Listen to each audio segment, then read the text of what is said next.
பாஜக பிரமுகரான சரத்குமார் நாடாளுமன்ற தேர்தலை முன்னிட்டு குஜராத்தில் தமிழிலும் ஹிந்தியிலும் பிரச்சாரம் மேற்கொண்டார்.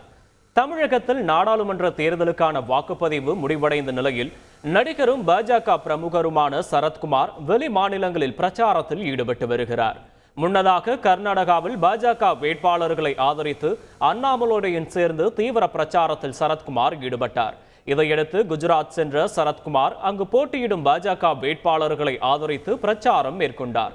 அகமதாபாத்தில் வசிக்கும் தமிழர்கள் முன்பு பிரச்சாரத்தில் ஈடுபட்ட அவர் முதலில் தமிழில் பேசி பின்பு ஹிந்தி மொழியில் மேடையில் பிரச்சாரம் மேற்கொண்டார். நரேந்திர மோடிஜி அவர்கள் மூன்றாவது முறையாக குஜராத் மாநிலத்தின் முதலமைச்சராக இருக்கும்போது ஒரு பத்திரிகையாளராக பேட்டி காண்பதற்காக நான் இங்கு வந்திருந்தேன். அன்று பார்த்த அதே நரேந்திர மோடிஜி தான் இன்றும் நான் பார்த்துக் கொண்டிருக்கின்றேன். தமிழ் புரியாதவர்களும் மேடையில் அமர்ந்திருப்பதால்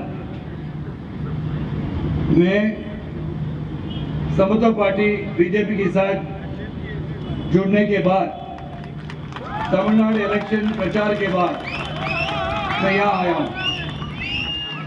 पहली बार मैं मोदी जी को जब तीसरी बार सीएम थे. செய்திகளை உடனுக்குடன் தெரிந்து கொள்ள உடனே சப்ஸ்கிரைப் பண்ணுங்க.